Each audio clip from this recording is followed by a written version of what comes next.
இதுவரை நம்முடைய வாழையடி வாழை சேனலை சப்ஸ்கிரைப் பண்ணாத நண்பர்கள் சப்ஸ்கிரைப் பண்ணுங்கள். உடனடியாக பக்கத்தில் இருக்க பெல் ஐக்கனையும் அழுத்துங்க. புத்தம்புது வீடியோக்கள் உங்களுக்காக காத்து கொண்டிருக்கிறது. வாழ்க வளமுடன். அனைவருக்கும் அன்பான வணக்கங்கள். எல்லாம் வல்ல இறைவனின் திருவடிகளை என்னுடைய மனம் மொழி மெய்களால் போற்றி பணிகின்றேன். நம்ம இந்த வாழையடி வாழை யூடியூப் சேனலில் இன்றைய பதிவில் நான் உங்கள்கிட்ட பகிர்ந்துக்க போகிற விஷயம் ரொட்டீனாக பண்ணக்கூடிய ஒரு பிளட் டெஸ்ட் தான். ரொம்ப சிம்பிளான டெஸ்ட்டு தான், பட் அனைவரும் தெரிஞ்சுக்க வேண்டிய ஒரு டெஸ்ட். அது என்ன டெஸ்ட்டுன்னு சொல்கிறதுக்கு முன்னால் ஒரு 2 சம்பவங்கள் சொல்கிறேன். ஒன்று, இந்த சீசன்லேயே ரொம்ப காமனாக வரக்கூடிய ஒரு நோய், எல்லாருக்கும் தெரிஞ்ச டெங்கு ஃபீவர். அது ஒரு வைரஸ்னால் வருதுன்னு தெரியும். இந்த டெங்கு ஜுரத்தில் பெரும்பாலான பேருக்கு நமக்கு தெரிஞ்சிருக்கும், இந்த பிளேட்லெட் கவுண்ட் அப்படின்னு சொல்லுவாங்க. பிளேட்லெட் கவுண்ட் அப்படின்னா இரத்தத்தில் உள்ள இரத்த தட்டு அணுக்களின் எண்ணிக்கை. இது ஒரு நார்மல் அடல்ட்டுக்கு எவ்வளோ இருக்கணும் அப்படின்னு கேட்டால், 1 கியூபிக் எம்எம் அப்படின்ற ஒரு அளவுக்கு, அதாவது இந்த அளவில் எவ்வளோ எண்ணிக்கை இருக்கணும் அப்படின்னு கேட்டால் 1.5 லேக்ஸில் இருந்து 4.5 லேக்ஸ் வரைக்கும், 1,50,000 செல்களில் இருந்து 4,50,000 செல்கள் வரை இருக்க வேண்டும். இதுதான் நார்மல் ரேஞ்ச். ஒரு நல்ல ஹெல்த்தி இண்டிவிஜுவலுடைய, திடகாத்திரமான ஆரோக்கியமான நபருடைய இரத்த தட்டு அணுக்களின் எண்ணிக்கை 1.5 லட்சத்திலிருந்து 4.5 லட்சம் வரைக்கும் இருக்கணும் பெர் கியூபிக் எம்எம்ன்ற அளவில். இந்த இரத்த தட்டு அணுக்கள் இந்த டெங்கு ஃபீவரில் என்ன ஆகும்னு கேட்டிங்கன்னா டிராஸ்டிக்காக குறையும். பிளேட்லெட் கவுண்டர் டிராஸ்டிக்காக குறையும் அப்படின்னு என்ன அர்த்தம்னு கேட்டிங்கன்னா, நான் சொன்ன நார்மல் ரேஞ்ச் 1.5 லேக்ஸ்லேருந்து 4.5 லேக்ஸ் வரைக்கும் இருக்கணும்னு சொல்லி, இந்த 1.5 லேக்ஸ்ன்றது மினிமம், குறைந்தபட்சம் இவ்வளோ இருக்கணும். இதை விட குறைஞ்சிரும் யாருக்கு? இந்த டெங்கு ஃபீவர் வந்த பேஷண்ட்டுக்கு. உதாரணமாக 70,000, 50,000, 40,000, 20,000 இந்த அளவுக்கு அப்படியே பிளேட்லெட் கொஞ்சம் கொஞ்சமாக கீழே இறங்கிக்கிட்டே வரும். பிளேட்லெட்டு கீழே இறங்கிட்டு வர ரிஸ்க் அதிகமாகிட்டே போகும். அதனால தான் டெங்கு ஃபீவருக்கு அந்த வைரஸுக்கான இன்வெஸ்டிகேஷன் பண்ணுறது எவ்வளோ முக்கியமோ அதே அளவுக்கு முக்கியம். என்ன முக்கியம்னு கேட்டால், அந்த நபருடைய உடம்புல பிளேட்லெட் எண்ணிக்கை எவ்வளோ இருக்குதுன்னு பார்க்குறது ரொம்ப முக்கியம். க்ளோஸாக மானிட்டர் பண்ணுவாங்க. அது இறங்கு முகமாகவே இருக்கும். 1.5லேருந்து கீழே இறங்கிட்டே வரும். இந்த இறங்கு முகமாக வரக்கூடிய பிளேட்லெட் கவுண்ட் எப்போ ஏறுமுகமாக மாறுதோ, ஏறுமுகம்னா 1.5க்கும் மேலே போகுதோ, 2 லேக்ஸ் 3 லேக்ஸ்னு வருதோ, அவங்க சேஃப் ஜோனில் போயிட்டாங்கன்னு அர்த்தம். பாதுகாப்பான பகுதிக்குள்ளே போயிட்டாங்க, பெருசாக பிரச்சனை ஒன்றும் வராது. இந்த பிளேட்லெட் கவுண்ட் கீழே இறங்கிட்டே வரக்கூடிய அந்த கண்டிஷனை தான் என்ன சொல்கிறாங்கன்னு கேட்டால், ஆங்கிலத்தில் த்ராம்போசைட்டோபீனியா அப்படின்னு சொல்கிறாங்க. அப்போ த்ராம்போசைட்டோபீனியானா என்னன்னு கேட்டால், இரத்த தட்டணுக்களின் எண்ணிக்கையின் வீழ்ச்சி அடைந்த அந்த நிலை. அதை தான் ஆங்கிலத்தில் டெக்னிக்கல் டேர்ம் த்ராம்போசைட்டோபீனியா. அப்போ இந்த பேஷண்ட்டுக்கு ட்ரீட்மெண்ட்டுன்னு பார்த்தீங்கன்னா, எப்படியாவது பிளேட்லெட்டுன்னு சொல்லக்கூடிய அந்த தட்டணுக்களின் எண்ணிக்கையை அதிகப்படுத்தணும். அதுக்கு ஒரு ட்ரீட்மெண்ட் போகும்.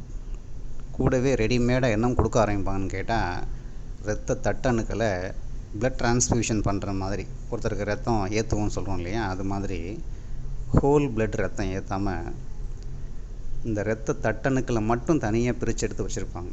அதை மட்டும் தனியாக கொடுப்பாங்க. பிளேட்லெட்டை மட்டும் ஒருத்தனுக்கு ஏற்றுறது. இந்த ஒரு ட்ரீட்மெண்ட் ரொம்ப முக்கியமான ட்ரீட்மெண்ட்.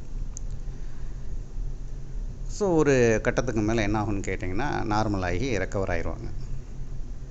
சில பேருக்கு இந்த தட்டணுக்களின் வீழ்ச்சி சரியாகாது.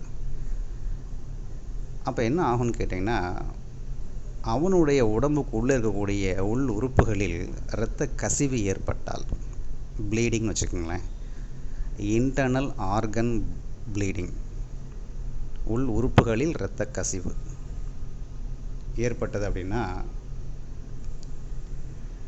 அந்த இரத்த கசிவு நிறுத்தப்பட வேண்டும். இந்த இரத்த கசிவு நிறுத்தணும் அப்படின்னா ரொம்ப அவசியமாக தேவையான பொருள் என்னன்னு கேட்டிங்கன்னா பிளேட்லெட். ஏற்கனவே டெங்கு ஜுரத்தில் பிளேட்லெட் கவுண்ட் ரொம்ப வீழ்ச்சி அடைந்து கீழே இருக்குது. இப்படி இருக்கும்போது அந்த ரத்தம் உறைதலுக்கு தேவையான பிளேட்லெட்டு தான் வேலையை செய்ய முடியாது, ரத்தம் உறையாது. ரத்தம் உறையலைன்னா ரத்த கசிவு நடந்துக்கிட்டே இருக்கும், கண்டினியூ ஆகிட்டே இருக்கும். இதுதான் அந்த நபருடைய உயிரிழப்புக்கு மிக முக்கியமான காரணமாக அமைகிறது. So bleeding, internal organ bleeding, இதை ஞாபகம் வச்சுக்கோங்க. இப்போ அடுத்து ஒரு சம்பவம் சொல்கிறேன். ஒரு ப்ரெக்னென்ட் விமன், கருவுற்ற ஒரு தாய் நிறைய மாத கர்ப்பிணியான பிறகு பிரசவம் நடக்குது. இந்த பிரசவம் 2 விதமாக நடக்கும். Normal delivery, caesarean. சுகப்பிரசவம்னு சொல்லுவோம் இல்லையா, அது இல்லை சிசேரியன், வயிற்றை கிழித்து எடுத்து குழந்தை வெளியெடுக்கிறது. இந்த 2 முறையில் குழந்தை பேர் வந்தாலுமே ப்ளீடிங், உதிரப்போக்கு அப்படின்னு சொல்லக்கூடிய நிகழ்வு தவிர்க்க முடியாது. கண்டிப்பாக உதிரப்போக்கு இருக்கும். இந்த உதிரப்போக்கு நின்றுவிடும்.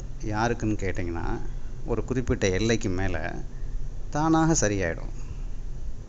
யாருக்கெல்லாம் பிளேட்லெட் கவுண்டர் ரொம்ப நல்லா இருக்கோ, இந்த இரத்த தட்டணுக்களின் எண்ணிக்கை குறிப்பிட்ட அளவில் இருக்கிறவங்களுக்கு எல்லாத்துக்குமே இந்த பிரச்சனை தானாக சரியாயிடும்.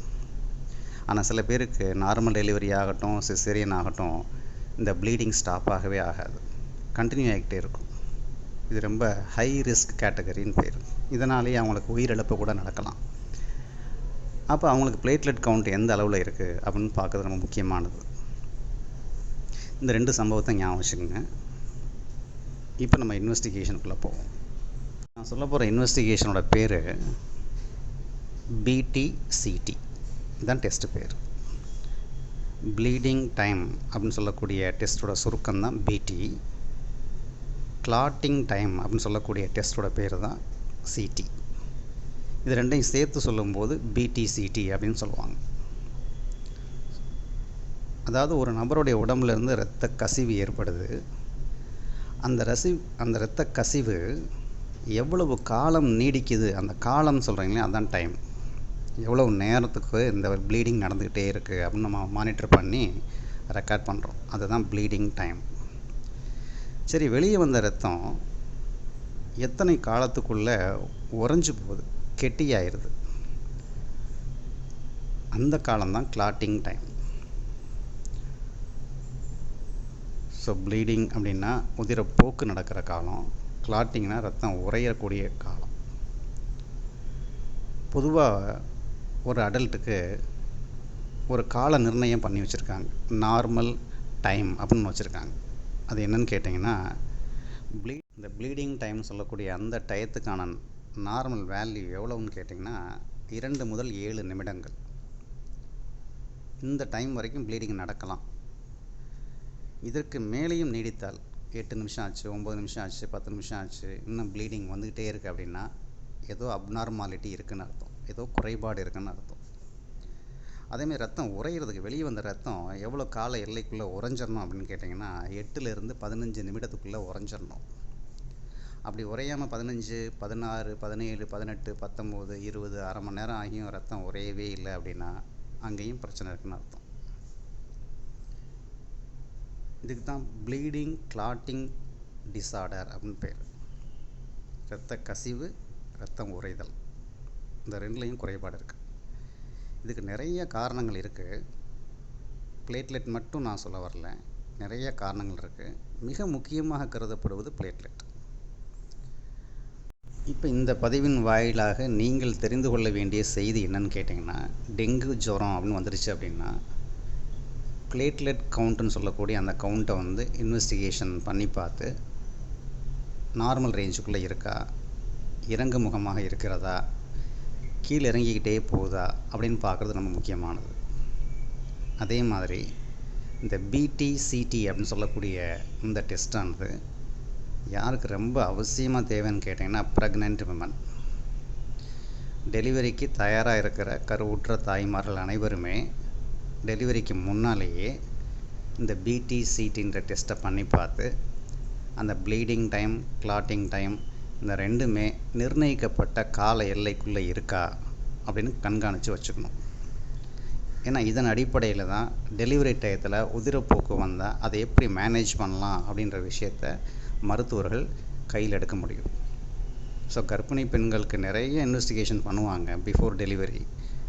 அந்த இன்வெஸ்டிகேஷனில் ப்ளட் குரூப்பிங் பார்ப்பாங்க, சுகர் பார்ப்பாங்க, அப்புறம் வைரஸ் தொற்று இருக்கான்னு பார்ப்பாங்க. அதே மாதிரி இந்த இன்வெஸ்டிகேஷனில் மிக முக்கியமான இன்வெஸ்டிகேஷனாக கருதப்படுகிறது என்னென்னு கேட்டிங்கன்னா இந்த BT CT, bleeding time, clotting time. So ரொம்ப சிம்பிளான டெஸ்ட்டு தான். இந்த டெஸ்ட்டை எப்படி பண்ணணுன்ற விஷயத்தை தேவைப்பட்ட அடுத்த பதிவில் உங்களோட நான் பகிர்ந்துக்கிறேன். நன்றி, வணக்கம், வாழ்க வளமுடன். அவன் அருளாலே அவன் தாழ் வணங்கும் மகிழ்ச்சியுடன் உங்கள் ராதாகிருஷ்ணன்.